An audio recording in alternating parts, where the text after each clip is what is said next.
네, 여러분 안녕하십니까, 최우수입니다. 이번 시간에는 드디어 고려의 정치사에 대해서 시작해보도록 하겠습니다.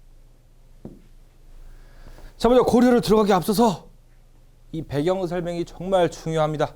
도대체 어떤 시대적 배경이 있었길래 고려가 등장했을까 배워야 합니다. 고려 전에 있던 나라가 어디였죠? 아, 그렇죠, 신라였습니다. 신라. 근데 이 신라가 망조의 길을 걷고 있으니까 고려라는 나라가 등장한 거죠. 신라가 망조의 길을 걷고 있어요. 하염없이 추락합니다. 이 추락할 데가 없어서 더 이상 갑니다. 그때 등장했던 왕이 진성여왕입니다. 신라 하대에는 왕 이름을 하나하나 외우지 않아도 되는데 이 진성여왕만큼은 무조건 외우셔야 돼요. 이분부터 후삼국시대가 스토리가 이어져 나가니까요. 이 진성여왕이 등장하는데 이 진성여왕은 뭐 초기에는 그러니까 보통 여왕이 별로 없잖아요. 원래 신라시대 때도 3명의 여왕이 있습니다. 이 첫 번째가 선덕여왕, 두 번째가 진덕여왕, 세 번째가 바로 여기 등장하는 진성여왕입니다. 이 진성여왕도 선덕여왕과 진덕여왕만큼 훌륭한 여왕이 되고 싶었던 것 같아요. 처음에는 그 나름대로 막 정치를 펼치려고 해요. 근데 뜻대로 되지 않는 거예요. 그래서 에라이 모르겠다, 놀아버리자. 부어라 마셔라, 뭐 남자도 만나고 뭐 남자도 많았던 것 같아요. 놀다가 나라가 개판이 되고. 이 위에 정치를 개판하려면 누가 힘들죠? 이 개판으로 하는 윗사람들이, 이 귀족들이 힘들어요? 왕과 귀족들이 힘들어요? 아니죠. 백성들이 힘든 겁니다. 이 백성들이 도탄에 빠져요. 더 이상 도탄에 빠지다 못해 더 이상 빠질 데가 없으니까 난을 일으킵니다. 그 난이 그 유명한 원종 애노의 난이에요. 원종과 애노의 난이에요. 근데 이 난이 얼마나 컸는지, 아니 다시 말해서 이 난에 얼마나 많은 농민들과 백성들이 가담했는지, 이 중앙에서 이걸 난을 진압하기 위해서 군대를 파견하는데 진압하지 못해요. 세상에 자기네 백성 진압하지 못한 이게 나라 국가야 이게? 난 거 자체가 아주 웃긴 거죠. 사회가 개판이니까 난 일어나는데 이것조차도 진압을 못한다. 나라는 망한다. 원종 애노의 난을 진압하지를 못해요. 그러면서 이걸 누가 봐요?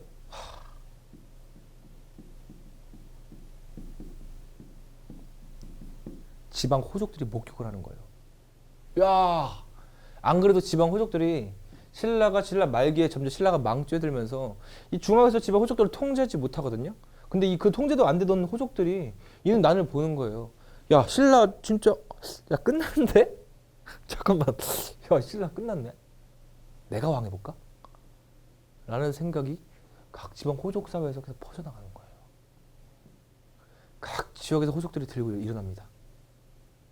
근데 그 중에서 이 호족 사회에서 가장 대표적인 2명이 나머지 호족들을 물리치고 대빵이 됩니다.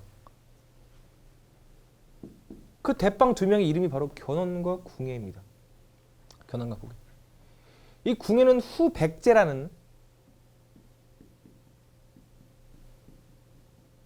제 나라를 건국합니다. 이제 그러니까 자기가 왕깔이 돼요.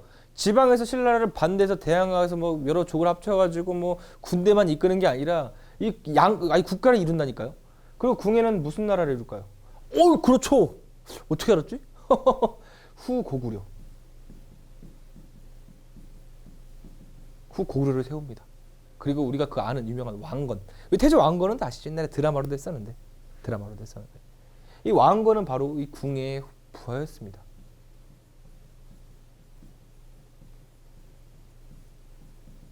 그러면서 견훤과 궁예가 나라를 일으키게 되는데, 한번 그 나라를 또 지도로 눈으로 봐야 또 이게 백문이 불여일견이야. 봐야 돼 한번. 여기 보시면 고려가 원래 후고구려인데 이 부하 왕건이 나중에 이 궁예를 쿠데타로 몰아냅니다. 왕건이 부하였다가 이제 반란을 일으키는 거나 마찬가지인데, 이분이 이제 궁예를 몰아내고 세운 나라가 이제 이름을 바꿔서 고려라고 바꿔요. 그래서 고려라고 써 있는데 사실상 이거 궁예가 만들어 놓은 땅이에요. 다 이거. 위에는 후고구려가 있었고 밑에 전라도 지역에서는 후백제가 있었네요. 이렇게. 그리고 이쪽에서는 간신히 숨만 쉬고 있는 신라가 있습니다. 이렇게 후삼국시대가 전개되는 거죠. 이름이 왜 후삼국인지 아세요? 그렇죠. 고구려 백제 신라가 있었는데 다시 삼국이 나뉘게 되는 시대가 오잖아요. 그래서 뒤에 있는 삼국시대에서 후삼국시대라고 합니다. 자, 보겠습니다. 공무원 시험에서 후삼국시대 시험은 거의 나오지 않아요. 근데 간혹가다 나옵니다. 근데 간혹가다 해서 뭐 5년에 한 번, 10년에 한 번이 아니라 그래도 뭐 2, 3년에 한 번씩은 출제가 돼요. 뭐 직렬이 뭐 여러 개가 있지만 2, 3년에 한 번씩 출제는 돼요. 그러니까 한번 보긴 봐야 됩니다. 근데 이 후삼국시대는 그러니까 전에 삼국시대는 보통 몇 년 정도 가셨는지 아세요? 약 700여 년이라고 해요. 700년 동안 삼국시대가 있었던 거예요. 그러니까 왕들도 엄청나게 많죠. 조선이 500년인데 조선보다 길게 유지된 나라잖아요. 물론 기록이 많이 없어서 우리가 배우지 못하는 것 뿐인 거지. 그러니까 왕들이 엄청 많습니다. 그 정치 스토리도 있습니다. 누가 누구 배신 때렸고 어느 내부에서 누가 쿠데타를 집권했고 이런 게 많습니다. 근데 후 삼국시대에는 뭐 정확히 말하면 뭐 약 30여 년 정도? 30년 조금 넘게 유지가 됐던 시대였어요. 후 삼국시대가. 그러다 보니까 다 왕이 그냥 한 대에서 다 끝나요. 그러니까 내 아들까지 못 가고 다 끝나는 게 후 삼국시대예요. 그래서 견훤 같은 경우는 견훤이 살아있을 때 후삼국이 통일돼요. 그냥 견훤도. 보겠습니다. 견훤은 후백제를 건국했는데요. 이 후백제도 뭐 딱히 뭐 왕 정치 스토리가 없어요. 간략합니다. 진짜 시험에서 이게 끝이에요. 이 견훤이 건국했고 처음에 무진주, 좀 지역적으로 내면 이런 식으로 나와요. 이게 무진주에서 건국했다. 뭐 이런 걸 내. 이 무진주는 현재 이제 전라도 광주 지역인데요. 이 광주에서 처음에 봉기를 들고 일어나요. 내가 여기서 이제 깃발을 내세우는 거죠. 내가 신라를 대항해서 나라를 세워보겠다. 막 일어나요. 막 군대를 막 양성하고 막 누구 싸우고 이기고 막 호족과 지역에 있던 다른 호족들을 통합하기 시작해요. 그러다가 완산주, 그 당시에는 완산주라고 했고 현재는 전라북도 전주 지역입니다. 여기서 건국을 하거든요. 그러니까 견훤은 전라북도에서 건국을 했다라고 이제 생각하시면 돼요. 이 전주가 최고의 곡창지대잖아요. 최고잖아, 최고. 쌀 엄청 생산됩니다. 후백제가 강할 수밖에 없죠. 이 쌀이 경제가 튼튼하니까. 그리고 중국하고도 외교합니다. 자 보세요. 이것도 사료에 가끔 나오는데 우리나라가 후 삼국시대가 굉장히 짧았죠. 중국도 그 당시 5대 10국이라고 하는 대혼란기였는데 그렇게 길지가 않아요. 그때 중국에 있던 나라가 후당 5월이라는 나라가 잠깐 등장해요. 우리나라도 이 후백제라는 나라가 잠깐 등장하잖아요. 중국에서도 후당이랑 5월이라는 나라가 잠깐 등장해요. 막 옆에 100년을 못 갑니다. 이게 등장해요. 이때 여기서 잠깐 서로 등장한 나라끼리 서로 외교 관계를 맺어요. 그래서 이 후당 또는 5월이라는 명칭이 나오면 무조건 후백제랑 매칭시키면 돼요. 이게 고려랑 뭐 했다, 뭐 신라랑 했다, 아니면 그 전에 뭐 나중에 고려랑 했다, 뭐 그 뒤에 조선이랑 했다, 그때는 없는 나라예요. 이때 잠깐 등장하는 나라가 후당과 5월이다. 근데 이 나라랑 교류를 맺었다. 후백제가. 옛날 백제가 삼국시대 백제가 뭐 다른 나라랑 교류 많이 했었잖아요. 막 왜 일본에도 막 엄청 교류하고 막 중국과도 교류 엄청 하고 막 이 대외 관계를 빠지는 이 해상 무역을 장악하는 최고의 나라가 백제였습니다. 이 견훤이 이름을 후백제로 줬잖아요. 그 바통 그 정신을 계승해야지. 그 중국하고 바로 외교 관계 맺는 거예요. 후백제가 외교 관계 맺습니다. 그리고 또 견훤은 완전 군인 출신이었거든요. 바로 뒤에 나오는 궁예는 신라 왕족 출신이면서도 또 승려 출신이에요. 물론 뭐 성격이 포악해서 나중에 왕건에게 나라를 뺏겼다고 하지만 견훤은 애초에 좀 무인적 기질이 강했어요. 그리고 견훤과 궁예 둘 다 신라를 대항해서 나라를 건국한 거잖아요. 그래서 반신라적 성격을 띄었다고 합니다. 그러다 보니까 신라랑 사이가 안 좋아요. 맨날 신라를 쳐들어가요. 맨날. 그러다가 신라의 왕 중에 경혜왕이라는 왕이 있었는데 망해가는 신라에 있었던 왕이니까 당연히 뭐 망조에 더 뭐 보태는 왕이겠죠. 맨날 부어라 마셔라 뭐 술 먹고 여자 만나고 아주 나라를 개판으로 만들고 있었다고 이제 기록되어 있어요. 항상 이 기록은 승자의 기록이기 때문에 어쨌든 우리는 그 기록을 배우는 겁니다. 이 경희왕이라는 왕이 있었는데 이분이 이 자기 경주 수도에서 놀다가 이 견훤이 쳐들어오는 데를 몰라요. 술 먹다가 알게 되는 거예요. 술을 먹는데 전하 궁예가 바로 앞에 도착했습니다. 뭐라고? 허겁지겁 하다가 견훤한테 잡히는 거죠. 그럼 경혜가 죽어요. 궁예한테. 견훤한테 죽어요. 견훤한테 죽어요. 경혜왕이. 그리고 견훤이 앉히는 왕이 바로 경순왕이에요. 경순왕은 이 경혜왕과 이 피도 잘 안 섞이는 성도 달라요. 여기는 이 경혜왕이 박씨고 김씨예요. 여기는 성도 달라요. 그러니까 옛날 뭐 왕족 출신이긴 하나 뭐 성이 뭐 갈라지면 경혜왕과 경순왕이 됩니다. 어쨌든 간에 경순왕이 돼요. 근데 이때 경순왕을 도와주겠다고 왕건이 또 와요. 우리 결말을 알고 있죠. 후삼국의 결말. 누가 통일하죠? 왕건이 통일하죠. 그렇죠. 왕건은 되게 포용적인 정책을 펼치던 사람이었어요. 이 견훤처럼 이렇게 딱 이 뾰족한 사람들은 항상 이게 어우러지지 못하고 항상 끝에는 안 좋은 것 같아요. 이 역사적 교훈을 얻는 겁니다. 왕건처럼 좀 약간 둥글둥글하게 좀 융통성 있게 야 괜찮아. 아유 일로 와 괜찮아. 우리 편. 약간 이런 식으로 하면 좀 이렇게 살아남고 뭐 그렇다는 교훈을 얻을 수 있다는 뭐 잠깐의 말이었고 어쨌든 간에 왕건이 신라를 도와주러 오는데 이말 어차피 경영은 죽었었고 그래서 이 견훤하고 이 경순왕을 도와주니까 뭐 신라를 구원하러 왔던 왕건하고 한번 붙는데 그 전투가 바로 그 유명한 공산 전투예요. 이미 기억하세요? 공산 전투. 현재 뭐 우리 경상북도 대구 지역입니다 여기가. 여기서 왕건이 처참히 깨지죠 견훤한테. 그만큼 후백제가 강력했던 나라였습니다. 여기 서인석 씨, 여기 제가 굉장히 좋아하는 배우입니다. 여기. 넘어갑니다. 여기 궁예죠, 군원 궁예. 아주 이걸로 KBS 대상까지 탔던 분이죠. 엄청난 열연을 펼쳤던 분이었어요. 자 보겠습니다. 후 고구려는 궁예가 세웠습니다. 먼저 궁예 스토리 한번 들어갑니다. 사례로 나올 수 있으니까. 궁예는 신라의 왕족이었습니다. 선생님 신라 왕족인데 왜 무슨 딴 나가서 나라를 세워요? 궁예가 신라 어떤 왕이 정확히는 알 수가 없어요. 기록에 뭐 이 왕이었다, 뭐 저 왕이었다 말은 많은데 정확히는 알 수 없어요. 후대의 기록에 있는 거니까 다. 궁예가 태어난 어느 날 하늘을 관측했던 관리 한 명이 왕에게 보고합니다. 전하, 이 별자리를 보니까 오늘 태어난 아기 심상치 않아요. 신라를 망하게 할 아이입니다. 라고 보고해요 왕한테. 그때 왕이 그걸 듣고 아니 그렇다고 지 아들을 넘어갑니다. 그 왕이 오늘 갓난아기 태어난 자기 아들을 죽이라고 지시를 해요. 근데 그 왕의 엄마는 자기 아들이 죽는다는데 가만히 있어요. 자기 목숨 내놓고 아들을 구해요. 그 유모랑 아들을 탈출시켜요. 그래서 이 궁에는 유모가 키워. 유모가 엄마는 없고. 그래서 자기는 왕족인지도 모르는데 갓난아기였으니까 왕족인지도 모르는데 큽니다. 그래서 나중에 자기가 왕족인지 유모한테 듣죠. 당신은 원래 왕족이었습니다. 신라의 왕족이었습니다. 그때 궁예가 어렸을 때 한량처럼 살다가 깨달음을 얻고 스님이 됐다고 해요. 절에 들어가서 승려를 닦고 막 이 세상을 자기가 구하겠다. 승려인데 또 정치적 행위까지 같이 하는 거죠. 세상을 구하겠다. 정말 세상을 구할 의지가 있었던 것 같아요. 성격도 좋고 싸움도 잘하고 그래가지고 이 호족 세력들을 통합하기 시작해 나가요. 그 중에 궁예에게 통합되었던 인물 중에 한 명이 바로 왕건이에요. 왕건이 개성 지역에 현재 북한 땅인데 지금 이 개성 지역에서 원래 갖고 있던 유력 호족이었는데요. 이 궁예 휘하러 들어가게 되는 거예요. 그때 궁예한테.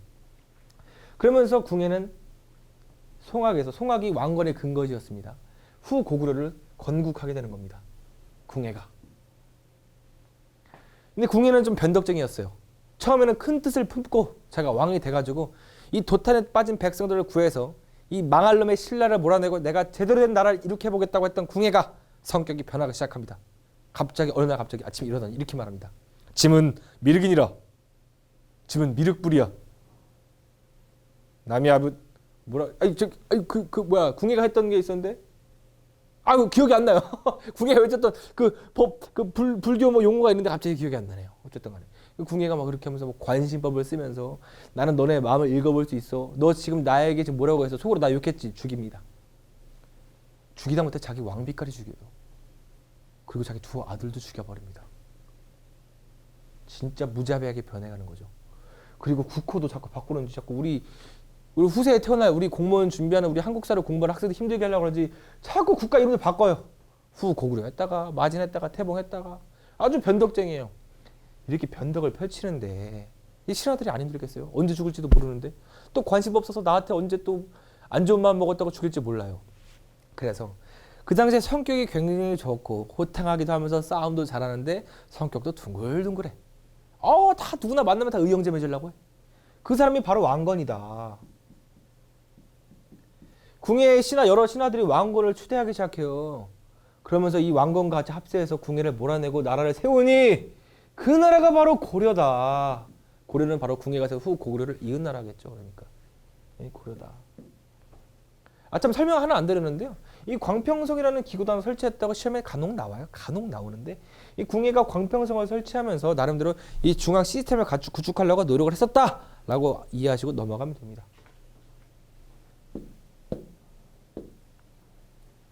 자, 왕건 등장했습니다. 이제 자, 후 삼국시대의 문제는 그렇게 많이 출제된다고 하지 않았습니다. 제가 바로 한 5분, 10분 전에 말씀드렸습니다.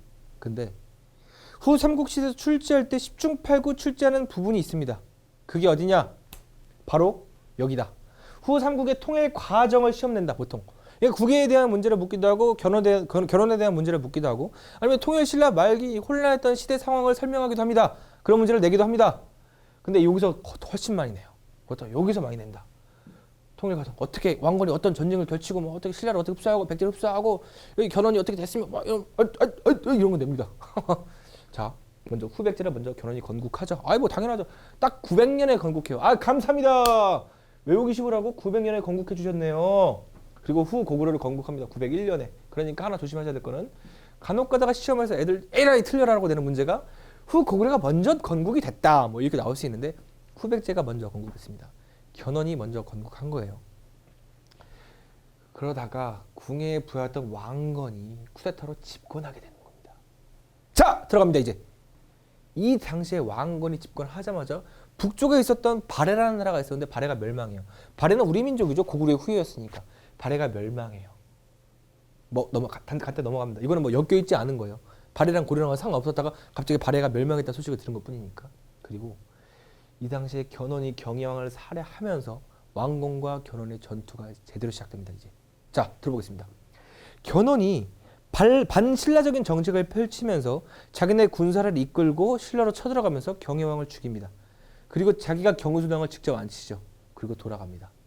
근데 그 당시에 신라는 경혜왕이 살해될 당시 무렵에 경혜왕이 쳐들어왔다는 소식을 얼마 전에 바로 듣고 이 왕건에게 SOS를 쳐요. 살려주세요, 도와주세요라고. 그래서 왕건은 어떤 사람이라고 하세요? 아, 의형제 맺는 사람이잖아. 아, 동생, 형님, 야 도와줄게. 이런 사람이란 말이에요. 굉장히 둥글둥글하고 유화적인 사람이죠. 그러니까 신라 경혜왕을 살해할 당시에 신라를 구원하러 왕건이 내려와요. 그래서 견훤하고 왕건하고 한번 붙어요, 제대로. 이 경주 근처죠, 대구죠, 대구. 이 공산 지역이에요, 바로 공산. 현 대구 지역입니다. 여기서 한번 크게 한번 맞짱을 뜹니다. 왕건하고 견훤하고. 아직 왕건은 견훤하고 제대로 붙어본 적은 없거든요. 그러니까 왕건이 왕이 되기 전에는 싸움 되게 잘했으니까 막 붙어본 적이 있는데 왕이 되고 나서 거의 제대로 붙은 첫 전투가 공산 전투예요. 근데 이때 역시 견훤의 그 관록은 무시 못하는 거예요. 혹시 왕의 짬밥이 좀 있으니까 왕건은 왕이 되지 얼마 안 되잖아요. 견훤이 이겨요. 이겨도 너무 왕건에게 치욕스럽게 견훤이 이겨요. 왕건이 사실상 거의 죽는 거나 마찬가지였어요. 우리의 역사가 고려가 없고 후백제가 건국됐을 수도 있어요. 이때 왕건이 죽었다면. 왕건이 완전히 죽을 위에게 처하자. 이때는 뭐 병사를 산이 둘러싸여서 퇴강로가 없는 거예요. 이제 더 이상. 이 산이잖아. 퇴강로가 없는 거예요. 이때 왕건의 부하였던 신순겸이라는 사람이 있는데 왕건이랑 호용호제하던 의형제를 맺은 왕건의 부하 신하였어요. 이 신승에 말해요. 형님 폐하, 제가 형님 옷을 입고 제가 싸우겠습니다. 그럼 적들은 견훤의 부하들은 내가 형님인 줄 알고 내가 왕건인 줄 알고 나에게 화살을 쏠 거 아니에요. 나에게 쳐들어올 거 아니에요. 형님은 그때 병사 옷을 입고 나서 몰래 도망가세요라고 말합니다. 드라마에서 보면 저 기억나는데 왕건이 울고불고 난리가 납니다. 왕건이랑 제일 아끼는 동생이었으니까 신승겸이. 친동생보다도 더 친한 의형제였어요. 신승겸이가. 결국에 이런 충신을 두고 나서 왕건은 복받은 인물이에요. 이런 사람을 옆에 두다니. 대신 죽어주는 거예요. 의리가 넘치는 사람이 신승겸. 왕건이 공산전투에서 죽을 위기에 처하자 신승겸이 대신 왕건 옷을 입고 죽고 나서 왕건이 간신히 살아남아요. 맨날 먹지도 못하고 병사 옷을 입고 누더기 신발을 입고 그냥 개경으로 송악으로 돌아가는 거죠. 간신히 삽니다. 왕건은 이때 알았죠. 견훤 후백제 보통 나라가 아니고 보통 사람이 아니다. 내가 내실을 좀 다지고 군사력을 키운 다음에 싸워야겠다. 그러고 싸운 전투가 바로 안동전투입니다. 그 당시에는 고창이라고 해서 고창전투라고도 하고요. 지금의 지명이 안동이기 때문에 안동전투라고도 합니다. 이때 드디어 왕건이 이겨요. 이때는 좀 왕건이 방심했던 거잖아요. 싸움 한 번도 안 해봤으니까. 왕이 되고 견훤이 나서 첫 싸운 전투라니까. 이때는 한번 싸우고 나서 깨달은 걸 얻었잖아요. 이겨요. 왕건. 이겨요. 여기서부터 왕건의 신화가 시작됩니다. 이거 이기고 나니까 희소식이 또 하나 들려요. 그 전에 멸망했었던 발해에 있던 유민들이 대거 내려와요. 인구가 늘어나죠. 그리고 발해 유민들이 늘어오면서 땅도 발해 유민들이 워낙 많으니까 북쪽에 있던 발해 일부 땅도 왕건이 취하게 됩니다. 발해의 마지막 퇴자였던 대광인이 유민들을 이끌고 엄청난 몇십만 명 이끌고 내려왔다고 해요. 인구가 늘어나죠. 그리고 나서 이때 당시 후백제의 견훤에게는 4명의 아들이 있었습니다. 첫째 아들이 신검이고 그 다음에 뭐 양검, 용검이 있고 중요한 인물이 바로 금강이라는 4번째 아들이에요. 이 둘은 어렸을 때부터 그렇게 친하진 않았어요. 왜냐면 엄마가 달랐거든요. 신검의 동생이었던 양검, 용검 뭐 이런 친구들은 배가 같은 동복 동생이에요. 엄마가 같은 거죠. 그러니까 친하게 지내고 그 2명은 당연히 우리 신검 형님이 왕이 되어야 된다고 생각했던 거예요. 이분이 장남이었으니까. 근데 이제 배 다른 동생이자 넷째 아들이었던 이제 금강은 신검이랑 사이도 안 좋고 또 이따가 얘가 능력이 안 좋으면 그냥 당연히 얘가 왕이 되는 건데 능력이 너무 좋은 거야. 사기 캐릭터야. 얘가 나가서 싸움만 하면 이기네. 얘가 나가서 싸움만 하면 지네. 결혼은 어떤 생각을 하겠어요? 당연히 우리나라 한반도 역사에서는 자꾸 장자계승의 원칙을 이렇게 모두 강조하는데 내가 보니까 얘가 훨씬 잘나는데 이거 안 되겠네. 뭐. 그런데 그 당시 견훤이 밑에 있던 많은 신하들이 당연히 장자가 왕이 될 줄 알고 이미 신검이랑 친분 관계를 다져놨었어요. 그래서 얘한테 가면 얘네들 낙동강 오리알이 되니까 신검하고 기존의 견훤 부하 세력들하고 힘을 합쳐가지고 금강을 죽이고 이 견훤을 가둬요. 어디다가 금산사에다가 뭐 거기까지는 뭐 외우시면 더 좋고 뭐 몰라도 됩니다. 어디다가 가뒀다 이것만 아시면 돼요. 금산사에 유폐합니다. 금산사에 가두게 되는 것이죠. 견훤은 피눈물 쏟습니다. 내가 세운 나라인데 내 아들에게 뺏기다니. 그 견훤은 탈출해서 고려로 가요. 왕건편에 들어서 왕건에게 말합니다. 내가 내 아들로 반드시 죽이고 내 후백제로 멸할게. 나 받아줘. 왕건이 엎드려서 형님 해주죠. 그리고 또 하나의 소식이 들려옵니다. 이미 백제는 내부 분열이 나가지고 망하게 됐죠. 이때 신라가 제가 호흡기만 간신히 유지하고 있었다고 했잖아요. 신라 경순왕이 나라를 통째로 바치네. 신라가 그냥 어차피 망해갔던 나라였지만 어쨌든 통째로 나라 갖다 바쳐요. 이제 고려는 이제 끝난 겁니다. 이제 통일만 남았어요. 그리고 나서 견훤이랑 같이 선산 1, 2천 전투를 치르러 신검을 치러 갑니다. 선산 1, 2천 전투에서 신검은 완전히 이제 개박살이 나면서 삼국을 통일하게 되는 것이죠. 이게 바로 이제 고려의 후삼국 스토리입니다. 이거 두 문자를 따서 암기하는 방법도 뭐 괜찮습니다. 근데 이 기본적으로 스토리를 이렇게 알고 이해하고 나시면 암기하기가 굉장히 수월하죠. 어쩌다가 암기했을 때 두 문자가 생각이 안 날 때 풀 수도 있고 그게 스토리를 한번 이렇게 이해하시면서 풀길 바라겠습니다. 네, 다음 시간에는 바로 이제 드디어 고려의 정치사 스토리 속으로 고고 해보겠습니다. 감사합니다.